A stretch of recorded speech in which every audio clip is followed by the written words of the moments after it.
Mabuti na nga lang at nakahanap nga ako nitong gusto brack para ma-organize na nga rin ang aking lutuan. Hindi nga ako mapakali kaya ayan, in-unbox ko na nga rin itong gusto brack dahil alam nyo na i-excite na naman nga ako. At habang nagbubukas nga ako nito, alam nyo, ang Kuya Tantan nga ay napakasaya at siya nga at mas lalong excited pa siya kaysa nga sa akin. Sa tuwing may bubuksan talaga akong parcel, palaging nakaabang itong si Kuya Tantan dahil excited na excited nga siya dahil akala niya parang nga sa kanya.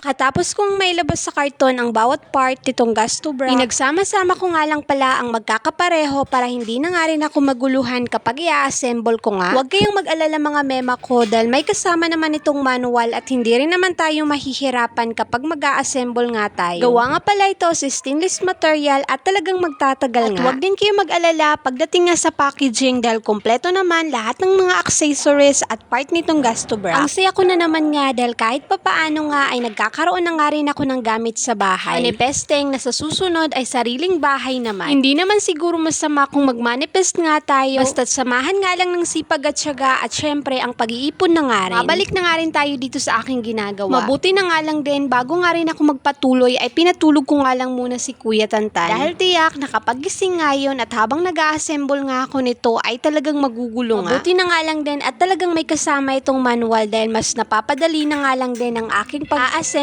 nitong gusto brack. At kompleto din naman lahat ng tornilyo nitong gusto brack kaya huwag kayong mag-alala. At sa wakas nga malapit na nga rin pala akong matapos sa pag-a-assemble nga nito. At bago nga rin ako matapos sa pag-a-assemble nga nitong gusto brack ay tulog pa nga dyan ng dalawang bata. At sa wakas nga natapos na nga rin pala ako sa pag-a-assemble nitong gusto brack. At napakaganda nga dahil itong patungan ng gas ay may kasama na nga rin pala itong gulong. Kaya hindi na nga rin talaga tayo mahihirapan na buhat-buhatin nga ang gas dahil may kasama na nga rin gulong itong patungan. Kaya kung gusto nyo nga na ma-organize na nga rin ang mga lutuan nyo, eto may re-recommend ako talaga sa inyo itong gusto brack. May kasama na nga rin pala itong 4 na pirasong hook na pwede ngang pagsabitan ng pot holder. Sa taas naman ay lagayan nga rin ng mga condiments kagaya nga ng suka, tuyo, o siya nasa yellow basket lang yan or di kaya nasa comment section.